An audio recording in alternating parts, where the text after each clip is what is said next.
दोस्तों, मैं आपको सुनाने जा रहा हूं कहानी प्यार की उम्र। म्यूजिक की तेज आवाज से घर की खिड़कियों के शीशे हिल रहे थे। सिर्फ घर के शीशे ही नहीं, मेज पे रखा पानी का ग्लास, अलमारियों पे रखा सामान, सब अपनी जगह से ऐसे हिल रहे थे जैसे भूकंप के झटके उनको डरा रहे हों। और महक म्यूजिक में पूरी तरह खोई झाड़ू लगाने में व्यस्त थी। उसे देख के ये कहना मुश्किल था कि वो झाड़ू लगा रही थी या कोई नया डांस स्टेप इजाद कर रही थी। 25 साल की महक पिछले 5 सालों से किराए के उस फ्लैट में अकेली रह रही थी। डांस और म्यूजिक उसके शौक थे और पैसे कमाने का जरिया भी।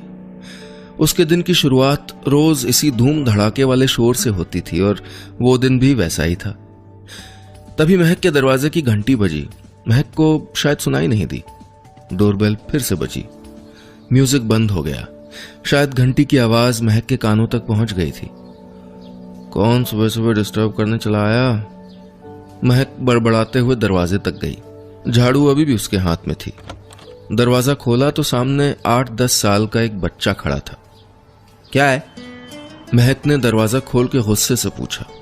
महक के हाथ में झाड़ू देख के वो बच्चा पहले 2 कदम पीछे हो गया, फिर धीरे से बोला, आंटी प्लीज म्यूजिक का वॉल्यूम थोड़ा कम कर लीजिए। उस बच्चे ने बस इतना ही कहा और बड़ी तेजी से उल्टे पांव सीढ़ियों से नीचे उतर गया। क्या बोला? आंटी? मैं तुम्हें आंटी नजर आती हूं? वो बच्चा तब तक नीचे जा चुका था। महक चिढ़ती हुई अंदर आई और म्यूजिक फिर से ऑन करके वापस झाड़ू लगाने लगी। करीब 5 मिनट बाद दरवाजे की घंटी फिर से बजी। लगता है आज सारी दुनिया की नींद खराब हो रही मेरे म्यूजिक से। रोज तो किसी को तकलीफ नहीं होती थी। महक ने झटके से दरवाजा खोला। दरवाजे के साथ साथ उसका मुंह और आंखें भी थोड़ी देर के लिए खुले ही रह गए। जी, मैं कल रात ही नीचे वाले फ्लोर में शिफ्ट हुआ हूं। पूरी रात सामान एडजस्ट करने में बीत गई और अभी आंख लगी। लेकिन आपको नहीं लगता कि इतने तेज म्यूजिक से किसी को दिक्कत हो सकती है? तो अगर आपको तकलीफ ना हो तो वॉल्यूम थोड़ा कम करके म्यूजिक सुन लीजिए प्लीज। काले बालों के बीच से चमकते कुछ सफेद बाल, चेहरे पे हल्की दाढ़ी, नरमी की चादर ओढ़े भारी आवाज और आंखों में डुबो लेने वाली गहराई। 40-42 की उम्र का वो शख्स अपनी पूरी बात कह के चला गया और महक वहीं दरवाजे पे बुत बनी खड़ी रही। महक ने म्यूजिक बंद किया और चुपचाप सोफे पे बैठ गई। उस शख्स की वो आवाज अभी तक उसके कानों में गूंज रही थी। महक आंखें बंद करके अभी अभी गुजरे पल का रिकैप देखने की कोशिश करने लगी। आंखें बंद थीं उसकी और होंठ मुस्कुरा रहे थे। फिर झट से महक ने अपनी आंखें खोली और दोनों हाथों से अपने गालों को थपथपाने लगी। क्या सोच रही हूं मैं? कुछ भी। इतने काम बाकी हैं, एकेडमी जाना है। महक खुद से ही खुश हो रही थी और खुद से ही नाराज। कुछ तो था जो उसके मन में खिलने की कोशिश कर रहा था। खैर, महक ने अपने मन के घोड़ों को बांधा और फिर जल्दी जल्दी अपना काम निपटाया, तैयार हुई और एकेडमी जाने के लिए निकल गई। सीढ़ियां उतरते वक्त महक के पैरों की रफ्तार नीचे वाले फ्लोर पे आते ही रुक गई। वही शख्स फिर से सामने अपने दरवाजे को लॉक कर रहा था। तेज म्यूजिक की वजह से आपकी नींद डिस्टर्ब हुई, उसके लिए सॉरी। एक्चुअली मुझे पता नहीं था कि इस फ्लोर पे कोई रहने आया। आगे से ध्यान रखूंगी। अपनी बात कह के महक वहीं खड़ी रही, शायद जवाब के इंतजार में। जी शुक्रिया। जवाब बस इतना सा आया और वो अजनबी सीढ़ियां उतरने लगा। अरे सुनिए तो, आपका नाम? ये कहते कहते मुंह पे हाथ रख लिया था महक ने, लेकिन आवाज उस अजनबी शख्स तक पहुंच ही गई थी। वो बिना रुके सीढ़ियां उतरता गया। हाँ, नाम जरूर बता गया था अपना, मयंक। कितना अजीब सा इंसान है। मैं इतने प्यार से बात कर रही हूं और यह कि मेरी गलती है। पता नहीं क्यों उसको देखते ही शराफत की सारी नदियां मेरे अंदर से बह के बाहर आने की कोशिश करने लगी। आपसे कोई दुआ सलाम नहीं। ये इंसानी फितरत है। हम अगर किसी को तवज्जो देते हैं तो वापस उसी की उम्मीद करते हैं, और उम्मीद तो उम्मीद है, कब दगा दे जाए किसको पता।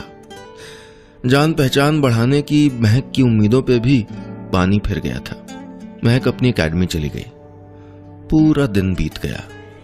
शाम को महक घर लौटी तो घर के सामने बच्चों की टोली खेलने और हुड़दंग मचाने में लगी थी।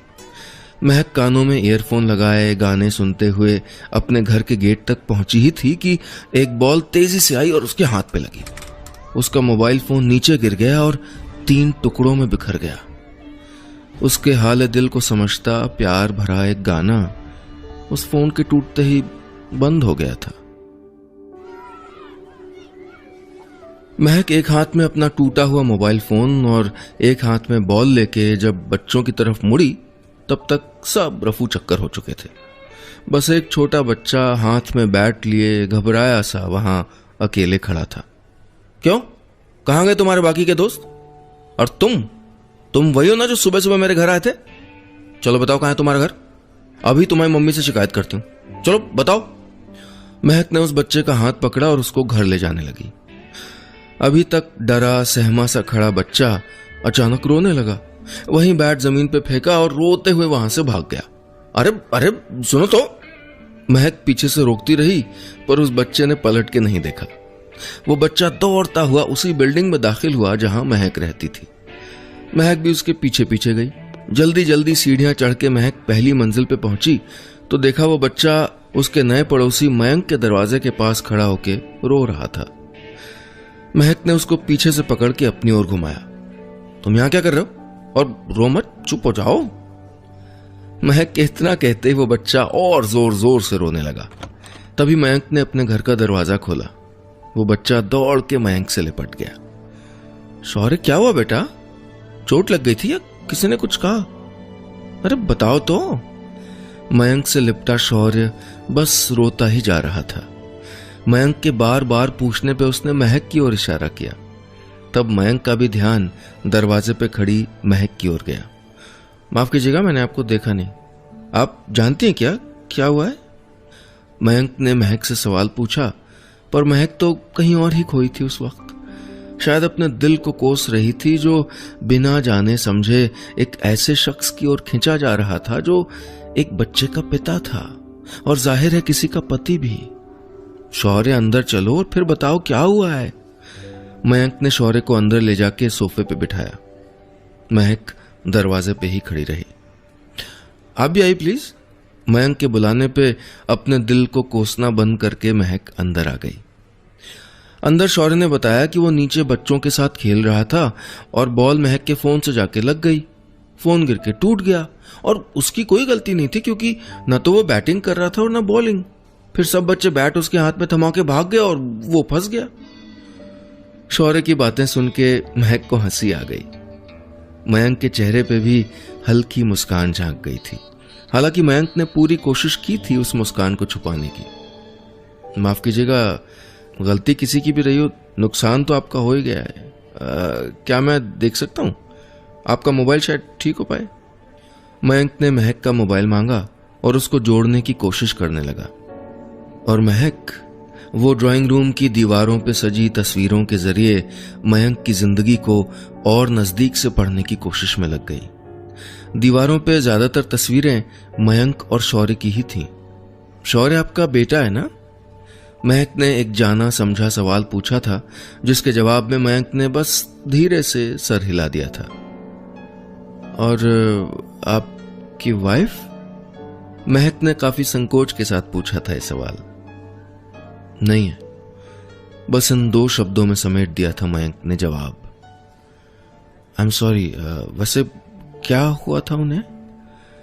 महक मयंक की जिंदगी की किताब के पन्ने पलटने की कोशिश कर रही थी। नहीं, आप जो समझ रही हैं वैसा नहीं है। मयंक ने महक की सोच के दौड़ते घोड़ों को वहीं रोक दिया। माफ कीजिएगा, मुझे कुछ और ही लगा। अच्छा, तो मायके गई हैं? महक बस जान लेना चाहती थी सब कुछ मयंक के बारे में, पर क्यों, ये वो खुद भी नहीं समझ पा रही थी। लेकिन मयंक नहीं चाहता था महक से कुछ भी साझा करना। बन नहीं पाएगा, लगता है मोबाइल रिपेयरिंग शॉप पे ले जाना होगा। आप चाहें तो मैं कल बनवा दूंगा आपका फोन। तब तक मेरे पास एक एक्स्ट्रा सेट है, आप वो यूज कर सकती हैं। आप बैठिए, मैं आपके लिए चाय लेके आता हूँ और फोन भी। मयंक ने फोन लाके महक को दिया और फिर चाय बनाने के लिए किचन की ओर जाने लगा, पर महक ने उसको रोक दिया। जी, फोन के लिए शुक्रिया, पर माफ करिएगा, चाय मैं सिर्फ अपने हाथों की बनी पीती हूं। शायद महक को एहसास हो गया था कि उसकी मौजूदगी और सवालों से मयंक कुछ असहज हो रहा था, इसलिए वो फोन लेके दरवाजे की ओर बढ़ गई। फिर भी कदम साथ नहीं दे रहे थे उसका। महक का दिमाग उसे सही गलत समझाने में लगा था, पर उसका दिल न जाने क्यों मयंक की ओर खिंचा जा रहा था। बस एक दिन और सिर्फ 3 मुलाकातों में क्यों ये एक अनजान शख्स महक को सदियों से जाना हुआ लग रहा था। इस खिंचाव को रोकने का इस वक्त महक के पास बस एक ही तरीका था कि वो यहां से चली जाए। महक ने जल्दी से दरवाजा खोला और बिना एक बार भी पीछे मुड़े सीधे ऊपर की सीढ़ियां चढ़ गई। महक उस रात काफी देर तक मयंक के बारे में ही सोचती रही। ये जानते हुए भी कि मयंक शादीशुदा था, महक उसके ख्याल को अपने मन से मिटा नहीं पा रही थी। महक समझती थी कि वो वक्त और अपनी भावनाएं दोनों जाया कर रही थी, लेकिन कई बार कुछ लम्हे दिल और दिमाग दोनों को बहा ले जाते हैं। महक भी सही गलत सोचना छोड़कर बस उन लम्हों के साथ होली थी। महक की रात तो आंखों में ही बीत गई थी, पर सुबह वो देर तक सोती रही। उसकी नींद टूटी डोरबेल से। महक जल्दी से उठी और दरवाजा खोला तो सामने मयंक था। मयंक को देखते ही महक की अलसाई अधखुली सी आंखों में चमक आ गई। अरे आप, गुड मॉर्निंग, आइए अंदर आइए। महक दरवाजा खोल के अंदर आ गई और ड्राइंग रूम के सोफों पे बिखरे पड़े कपड़े और टेबल पे फैली किताबों को समेटने लगी। माफ करिएगा, वो सब बिखरा हुआ, आप आइए ना। मयंक अभी तक दरवाजे पे ही खड़ा था। महक के बार बार कहने पर अंदर आया, पर बैठा नहीं। वो मैं आपका फोन लौटाने आया था। मयंक ने महक का मोबाइल वहीं टेबल पे रख दिया। थैंक यू, पर इतने सवेरे कौन सी दुकान खुली मिल गई आपको? महक ने फोन उठाया और उलट पलट के उसे देखने लगी। वो रात को मैंने कोशिश की तो मुझसे बन गया। अब चलता हूं। दरअसल शौर्य के लिए एक ट्यूशन टीचर की तलाश करनी है, फिर ऑफिस भी जाना है। मयंक जाने लगा। अगर मैं आपकी एक प्रॉब्लम सॉल्व कर दूं तो? महक ने जाते हुए मयंक को रोक लिया। मैं कुछ समझा नहीं। मयंक वापस अंदर आ गया। अगर आप चाहें तो मैं शौर्य को ट्यूशन दे सकती हूँ। मैं अपनी डांस एकेडमी से शाम 5 बजे तक आ जाती हूँ, उसके बाद पढ़ा सकती हूँ, अगर आप ठीक समझें तो। महक अब मयंक के जवाब का इंतजार कर रही थी। ठीक है, मैं शौर्य से कह दूंगा, वो शाम को आ जाएगा। मयंक ने कुछ सोचने के बाद जवाब दिया और फिर दरवाजे की ओर मुड़ गया। अरे रुकिए, एक कप चाय तो पी के जाइए।